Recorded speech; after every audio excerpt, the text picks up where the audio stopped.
मुख्यमंत्री पुष्कर सिंह धामी का अल्मोड़ा दौरा, वासी में लगे सोमनाथ मेले में करेंगे शिरकत, क्षेत्र की जनता को देंगे कई विकास कार्यों की सौगातें।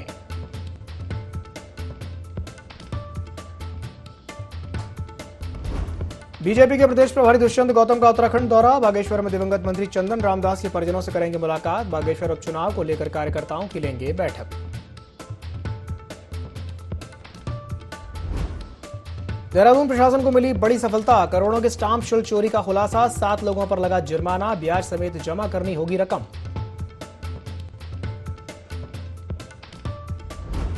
चीन की सीमा पर दारामा घाटी में टूटा ग्लेशियर, दर्जनों ग्रामीण और फंसे पर्यटकों का रेस्क्यू जारी, 2 दिन बाद सड़क मार्ग खुलने की उम्मीद।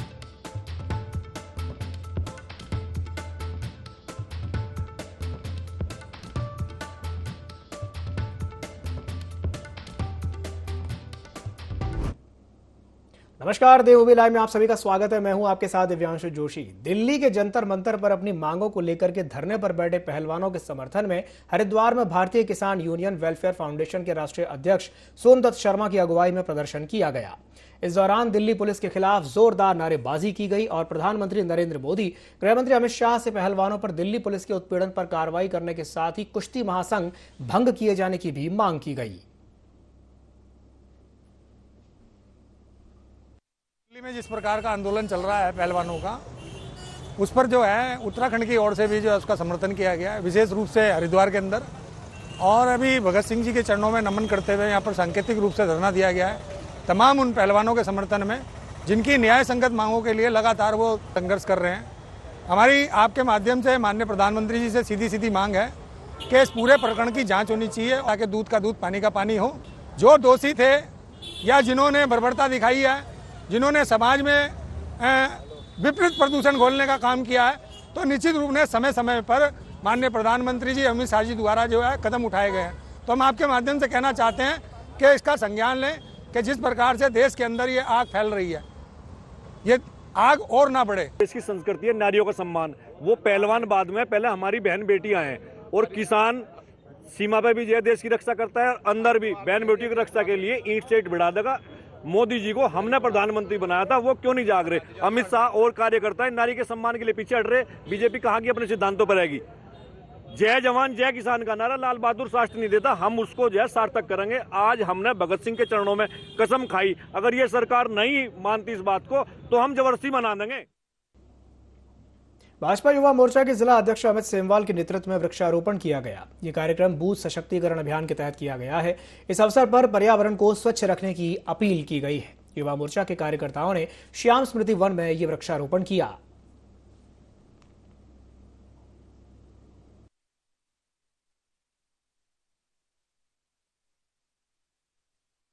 श्याम स्मृति वन में माननीय प्रताप सिंह पोखरियाल जी का जो आज हम यहाँ पर वन देखने आए, जो कि हमें भारतीय जनता पार्टी के प्रदेश नेतृत्व द्वारा जो हमें आदेश दिया गया था कि युवा मोर्चा द्वारा मंडल सशक्तिकरण के अभियान में हमारा एक ये पौधारोपण जो वृक्षरोपण जो आजकल का हमारा कार्यक्रम चल रहा है, और हर मंडल तक हम बूथ को या वार्ड को और मंडल को कैसे सशक्तिकरण कर सकते हैं, उसी विषय को आगे बढ़ाते हुए आज हमने प्रताप सिंह पोखरियाल जी के साथ यहाँ पर अपने कुछ वृक्ष लगाए हैं। अगर हर एक मनुष्य अगर एक एक वृक्ष अगर लगाएगा तो आने वाले समय में जैसे हम पर्यावरण की जो आने वाली दिक्कतें हैं वो हमें दिक्कतें नहीं। किसान नेता वीरपाल राणा को भारतीय किसान यूनियन का युवा जिला नियुक्त किया गया है। इसके साथ ही 15 दिन के अंदर जिला कार्यकारिणी और ब्लॉक स्तर पर कमेटियों का गठन करके मोर्चा की राज्य कमेटी को रिपोर्ट प्रेषित करने को कहा गया है। वीरपाल राणा का जिले के कई किसानों ने स्वागत किया। भारतीय किसान यूनियन रोड के राष्ट्रीय अध्यक्ष पदम सिंह रोड ने बताया कि किसानों के हित के लिए हर संभव लड़ाई लड़ी जाएगी। नेतृत्व में जो उनका आदेश है, हम संगठन विस्तार का उसे हम बड़ी तेजी के साथ पूरे प्रदेश के अंदर बढ़ाने का काम कर रहे हैं और जितना भी युवा वर्ग हमारा है उसको जोड़ने का काम कर रहे हैं। उसी कड़ी में आज वीरपाल भाई को हमने यहाँ से जोड़ा है और जिला हरिद्वार का युवा जिला अध्यक्ष आज इन्होंने घोषित किया है और इनसे अपेक्षा करेंगे कि संगठन को बहुत तेजी के साथ बढ़ाएंगे, ऐसी हमें उनसे उम्मीद है। किसान की समस्याओं को लेकर अपने वीरपाल अपना यहाँ से जिला अध्यक्ष नियुक्त किया गया है। हमेशा आशा हो, उम्मीद है कि ये खरा उतरेगा हमारे संगठन को। हम भी इनका तन मन धन से पूरा सहयोग करेंगे। रही हमारी जो मांग है, गन्ना परमिट की है, बिजली की है, चकबंदी आदि की है, जब कोई सुनता नहीं किसान की, क्या करे, कहीं ना कहीं तो संगठित होकर ही हम अपनी बात मनवा सकते। चंपावत के जिला मुख्यालय स्थित जुग गौशाला में अचानक से आग लग गई, जिस कारण गौशाला में बंधी हुई 2 गायों की मौत हो गई। इस दौरान स्थानीय लोगों ने आग को बुझाने की काफी कोशिश की, लेकिन जब तक आग की चपेट में पूरी गौशाला आ चुकी थी, तो वहीं आग लगने के कारणों का पता नहीं चल पाया है। इस दौरान मौके पर पहुंची पुलिस ने घटनास्थल का जायजा लिया, जिसके बाद स्थानीय निवासियों ने पीड़ित परिवार को उचित मुआवजा देने और चंपावत में फायर स्टेशन खोलने की भी मांग की है। इसी बीच नगर पालिका अध्यक्ष ने भी घटना की सूचना मिलते ही घटनास्थल का जायजा लिया, जहां उन्होंने पीड़ित परिवार को हर संभव मदद देने का आश्वासन दिया।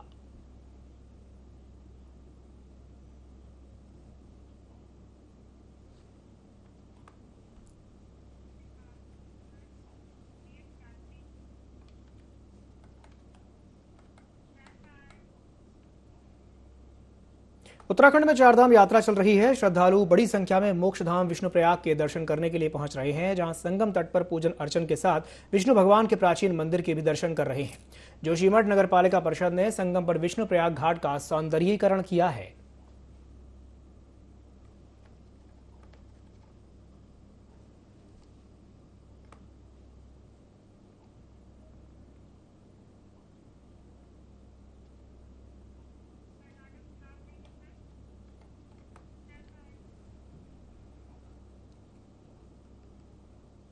काशीपुर में वरिष्ठ कांग्रेस नेत्री और कर्नाटक विधानसभा में मैसूर लोकसभा क्षेत्र की ऑब्जर्वर अलका पाल ने कहा कि कर्नाटक में कांग्रेस इस बार 150 सीटें जीतकर पूर्ण बहुमत के साथ सरकार बनाएगी। कर्नाटक की जनता हिमाचल की तर्ज पर भाजपा को उखाड़ फेंकेगी।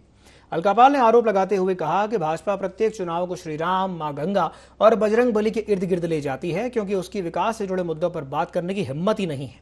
2023 के निकाय चुनाव और 2024 के लोकसभा चुनाव में उत्तराखंड की जनता भाजपा को उखाड़ने का संकल्प ले चुकी है।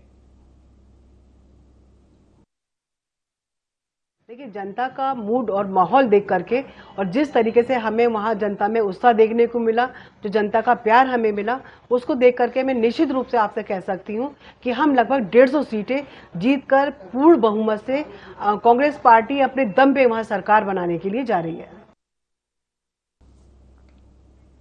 धारचूला के धर्मा घाटी के पास ग्राम बालिंग दत्तू के बीच लौखुंग धान नाले में एक ग्लेशियर टूट गया, जिस वजह से सड़क बंद हो गई। गनीमत ये रही कि कोई जनहानि नहीं हुई है। इस दौरान ग्राम दांतू निवासी ने बताया कि कुछ लोग गांव की ओर जा रहे थे, तभी अचानक से ऊपरी लौखुंग नाले में ग्लेशियर टूटने लगा, जिसे देखकर सबने अपनी जान बचाई। तो वही घटना की सूचना CPWD के अधिकारियों को दे दी गई है, जिसके बाद घटना की संस्था के AI अनिल सिंह बंग्याल ने कहा कि मौसम सही होने पर जल्द ही बर्फ को हटाने का काम किया जाएगा।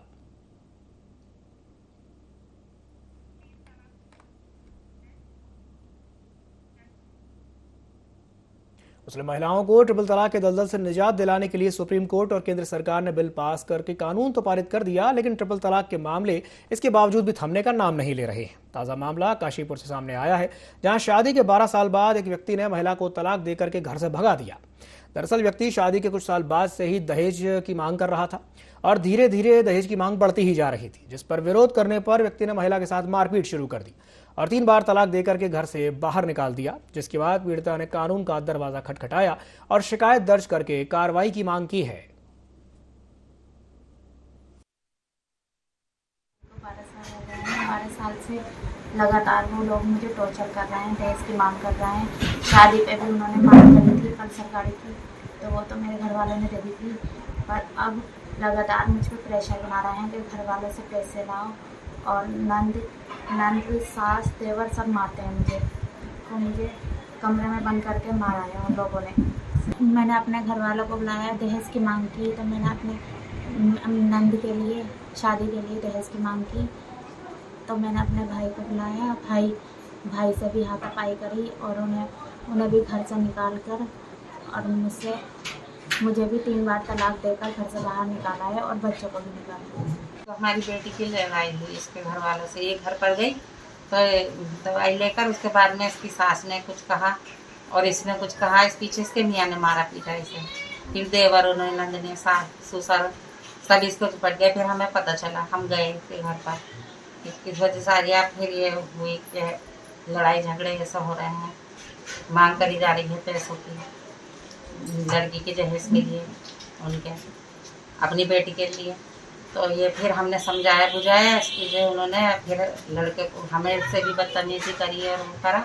उसके बाद में लड़का गया उससे के साथ, इसके देवरों ने उन्होंने सबने मारपीट करी।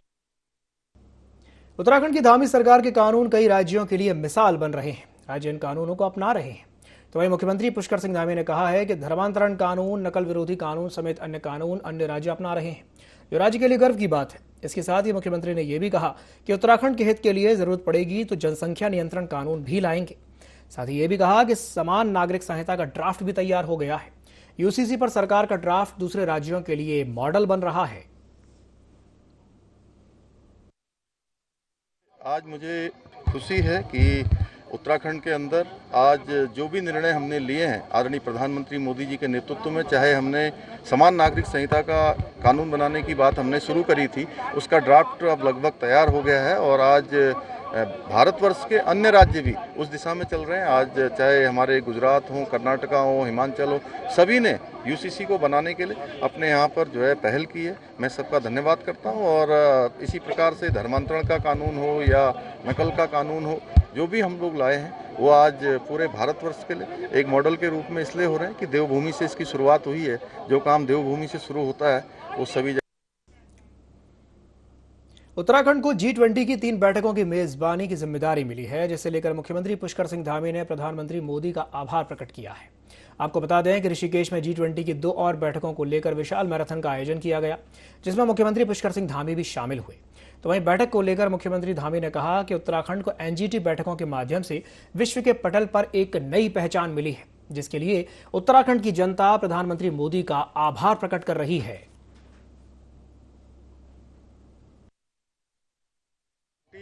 समिट आयोजित होने पर आज थैंक यू मैराथन का आयोजन यहाँ पर किया गया है और इसमें हजारों प्रतिभागियों ने मैराथन में भाग ले रहे हैं, दौड़ लगा रहे हैं और मोदी जी का धन्यवाद कर रहे हैं, क्योंकि मोदी जी के कारण से सबसे पहले तो हमारे देश को G20 की अध्यक्षता मिली, यानी कि लीडरशिप पूरे विश्व की हमको मिली है, G20 की मिली है। उसके लिए मोदी जी का अभिनंदन है और साथ में उत्तराखंड को भी, हमारे राज्य को पहली बार इतनी बड़ी जो विश्व स्तरीय बैठक हो रही है, समिट हो रही है, उस बैठक की 3 महत्वपूर्ण जो मीटिंग्स हैं वो उत्तराखंड को मिली है। हम मोदी जी का अभिनंदन करते हैं, धन्यवाद करते हैं। उनके कारण से आज पूरे दुनिया के अंदर उत्तराखंड को भी लोग कहीं न कहीं जानेंगे, समझेंगे, हमारी विरासत को, हमारी संस्कृति को, हमारे यहाँ की मातृशक्ति के द्वारा किए हुए कामों को और हमारे जो वैशिष्ट्य हैं, हमारी विशेषताएं हैं, वो सब पूरे विश्व के अंदर जाएंगी और इसके कारण से विश्व के अंदर हमारे उत्तराखंड को और पहचान सशक्त रूप से मिलेगी। केंद्र सरकार की तरफ से सांसदों की टीम उत्तराखंड पहुंचेगी, जहां पर वो उत्तराखंड में सरकार और संगठन की ओर से किए जा रहे कामों की जांच पड़ताल करेगी। इस दौरान प्रदेश अध्यक्ष करण माहरा ने बीजेपी पर तंज कसते हुए कहा कि केंद्र सरकार की तरफ से जो टीम आ रही है वो टीम सबसे पहले उत्तराखंड के 5 सांसदों की ओर से गोद लिए गए गाँव की स्थिति को देखे। इससे पता चलेगा कि उत्तराखंड सरकार के सांसद गाँव की स्थिति को संवारने में कितना सहयोग कर रहे हैं।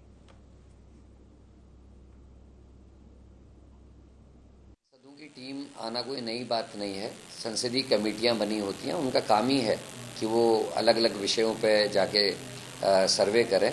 मेरा एक अनुरोध है देश के प्रधानमंत्री से, प्रधान सेवक से, कि वो इस कमेटी को यहाँ जब भेजें तो एक लिस्ट बना के भेजें कि जो बीजेपी के 5 सांसद हैं उन्होंने जिन गाँवों को आदरणीय मोदी जी के कहने पे गोद लिया था, उनकी स्थिति क्या है, क्या उनमें कुछ सुधार आया है, आमूलचूल परिवर्तन कुछ हुआ है, उसकी जांच इस कमेटी को जरूर करनी। उत्तराखंड में प्रस्तावित 2024 राष्ट्रीय खेलों की तैयारी जोर शोर से की जा रही है। हरिद्वार में भी राष्ट्रीय खेलों के तहत कई हॉकी मैच होने हैं। इसके लिए रोशनाबाद में अंतर्राष्ट्रीय स्तर पर हॉकी स्टेडियम तैयार किया गया है। इस दौरान उत्तराखंड की खेल मंत्री रेखा आर्या हरिद्वार पहुंची, जहां उन्होंने निर्माणाधीन हॉकी स्टेडियम और मल्टीपर्पज हॉल का निरीक्षण किया। इस बीच उन्होंने अधिकारियों को निर्माण कार्य को जल्द पूरा करने के निर्देश दिए।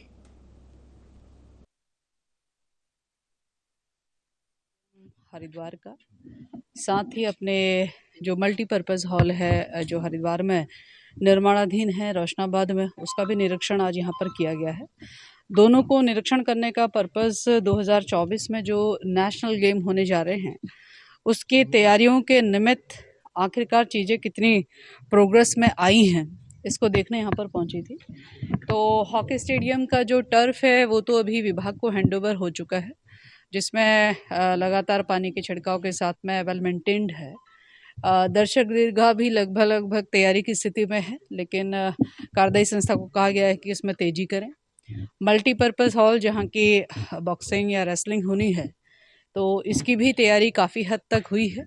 तो उम्मीद यही करते हैं कि अक्टूबर माह तक में जो ये कंप्लीट करके विभाग को हैंडओवर करेंगे। जम्मू कश्मीर के राजौरी में भारत के 5 जवान शहीद हो गए। शहीद जवानों में उत्तराखंड के रुचित रावत भी शामिल थे। देश की रक्षा में शहीद हुए रावत 2009 में सेना में भर्ती हुए थे। अपनी ड्यूटी पूरी करते हुए ऑपरेशन त्रिनेत्र के दौरान आतंकी हमले में शहीद हो गए।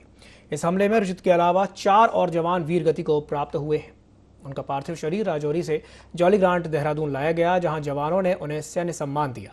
पार्थिव शरीर के गैरसैंण पहुंचने पर रास्तों में लोगों ने फूलों से रुचित के पार्थिव शरीर को श्रद्धांजलि दी। सेना के जवान पार्थिव शरीर को जिस क्षेत्र से गुजरे तो क्षेत्रवासियों ने रुचित अमर रहे के नारे भी लगाए। रुचित के परिवार में उनकी पत्नी और 4 साल का एक बेटा समेत माता पिता और दादा दादी भी हैं। रुचित के परिवार का कहना है कि उन्हें अपने बेटे की शहादत पर गर्व है।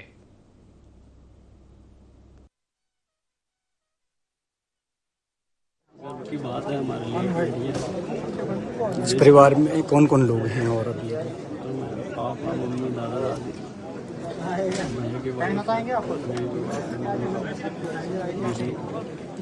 रूप से ये आतंकवादियों के द्वारा एक कायराना हरकत है, जिसमें कि अन्य 5 साथियों के साथ हमारी रुचिन रावत जो कुनिगाल के हैं वो शहीद हो गए हैं। और इस बात का क्योंकि उनके परिवार में उनकी दादा, उनकी दादी, उनकी माता, उनके पिताजी और उनके एक 4 वर्षीय बेटा जिनको भी वो छोड़ गए। निश्चित रूप से ये एक दुख की घड़ी भी है, लेकिन उससे ज़्यादा ये है कि एक इस देश के लिए, इस माँ भारती के लिए रुचिन रावत और अन्य शहीदों के द्वारा अपना सर्वस्व न्यौछावर कर दिया और निश्चित रूप से पूरा क्षेत्र को उन पर गर्व है। रुचिन सिंह रावत 9 पैरा रेजिमेंट की फ्राइडे को, मतलब यानी कि शुक्रवार को रिजौरी सेक्टर में उनकी इनपुट मिला था कि वहाँ कुछ टेररिस्ट की एक्टिविटी थी।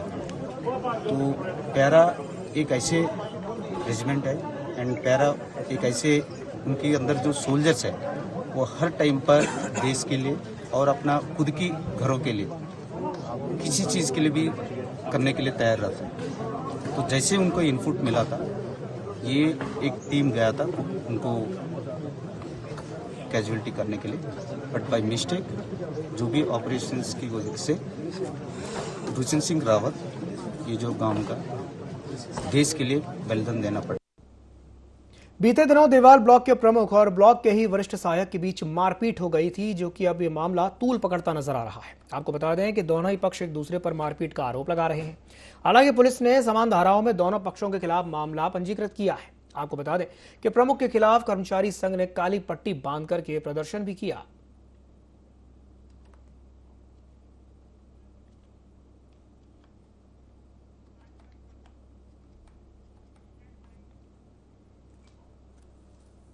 केंद्रीय मंत्री भारती पवार पारिवारिक यात्रा पर मसूरी पहुंची, जहां उन्होंने हसीन वादियों का आनंद लिया। मंत्री भारती पवार के मसूरी पहुंचने पर बीजेपी कार्यकर्ताओं ने उनका जोरदार स्वागत किया। भारती पवार ने माल रोड पर पैदल चहलकदमी की, साथ ही साथ बीजेपी मसूरी मंडल के कार्यकर्ताओं के साथ मुलाकात की।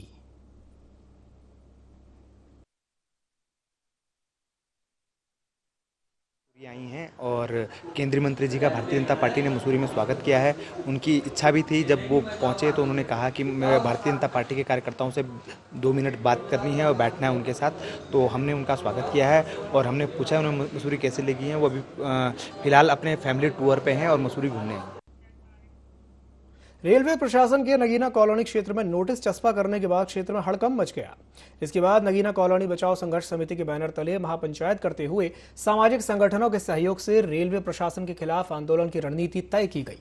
इस दौरान नगीना कॉलोनी बचाओ संघर्ष समिति अध्यक्ष बिंदु गुप्ता ने कहा कि बीते दिनों रेलवे ने फिर से नगीना कॉलोनी के सैकड़ों घरों में नोटिस लगाए हैं। इसे लेकर के कॉलोनी वासी काफी परेशान है। रेलवे ने 10 दिनों का अल्टीमेटम देकर कॉलोनी खाली करने के आदेश दिए हैं।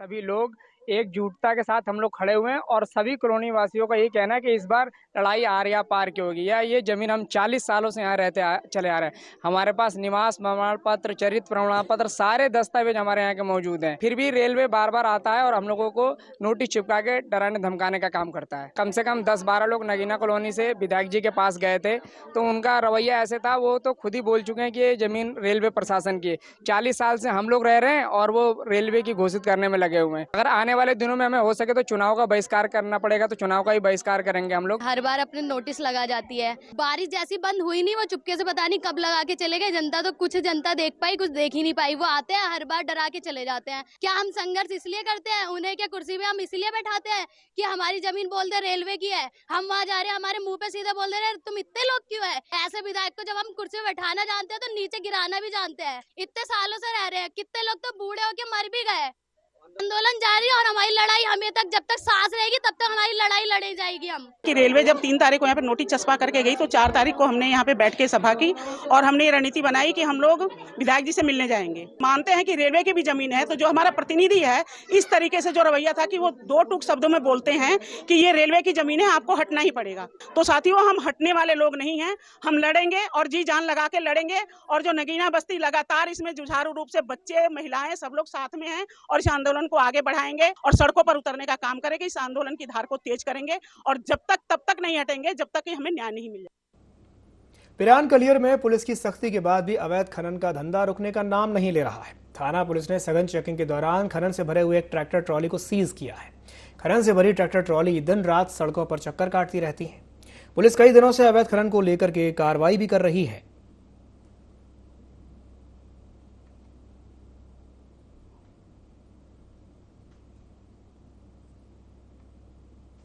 तो पिरान कलियर में पुलिस की सख्ती के बाद भी अवैध खनन का जो काम है वो रुकने का नाम नहीं ले रहा है।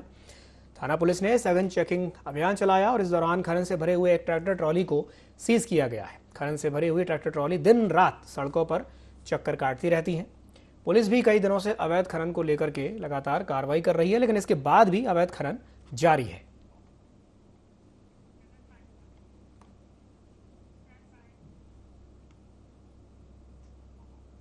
उधम सिंह नगर के खटीमा में लोग नगर पालिका के ठेकेदार की मनमानी से काफी परेशान हैं। जहां ठेकेदार डोर टू डोर कूड़ा कलेक्शन के बाद नगर पालिका के डंपिंग जोन में पड़े कूड़े में आग लगा देता है, जिसकी वजह से कूड़े में आग लगने से जहरीला धुआं फैल रहा है और क्षेत्र में महामारी फैलने का खतरा बना हुआ है। नगर पालिका अधिशासी अधिकारी ने बताया कि इसी मनमानी के चलते ठेकेदार के खिलाफ नोटिस भी जारी किया गया है और अगर वो नियमों का पालन नहीं करेगा तो जल्द से जल्द उसको ब्लैकलिस्ट कर दिया जाएगा और उसके ऊपर ठेका निरस्त भी कर दिया जाएगा। ग्राउंड में जो आग लगाने की शिकायत की जा रही है, ये मेरे संज्ञान में अभी आई है और इस पे ठेकेदार के खिलाफ कार्रवाई की जाएगी। अभी कुछ लोगों ने मुझे फोटोग्राफ्स भी दिखाए हैं जिसमें आग लगी है, लेकिन उसकी 2 कंडीशन हो सकती है, या तो मेथेनाइजेशन भी हो सकता है या फिर कर्मचारियों के द्वारा ज़बरदस्ती आग लगाई जा रही थी। उन कर्मचारियों के खिलाफ कार्रवाई की जाएगी, उन्हें हटाया जाएगा और ठेकेदार को नोटिस दिया जा रहा है। उसमें यदि वो अग्रिम 2 दिनों में अपना स्पष्टीकरण नहीं देता है तो वो टेंडर कैंसिल करने की प्रक्रिया भी की जाएगी। सहसपुर विधानसभा अंतर्गत महमूद नगर गांव में उस दौरान कोहराम मच गया जब घर के आंगन में खेल रहे एक 4 साल के मासूम को बाघ उठा ले गया। परिजनों ने बाघ का पीछा भी किया, लेकिन बाघ बच्चे को लेकर के जंगल में चला गया। परिजनों ने सूचना वन विभाग और पुलिस को दी, जिसके बाद वन विभाग और पुलिस की टीम ने ग्रामीणों के साथ पूरे क्षेत्र की घेराबंदी करके बच्चे के शव को बरामद किया। सहसपुर विधानसभा से विधायक सहदेव सिंह पुंडीर समेत वन विभाग, पुलिस, तहसील प्रशासन के अधिकारी घटनास्थल पर पहुंचे और परिजनों को ढांढस बंधाया। डीएफओ कालसी अमरीश कुमार का कहना है कि नरभक्षी हो चुके गुलदार को मारने के लिए वाइल्ड लाइफ चीफ से अनुमति ली जा रही है। तो वहीं सहसपुर विधायक सहदेव पुंडीर ने कहा है कि पीड़ित परिवार की हर संभव मदद की जाएगी।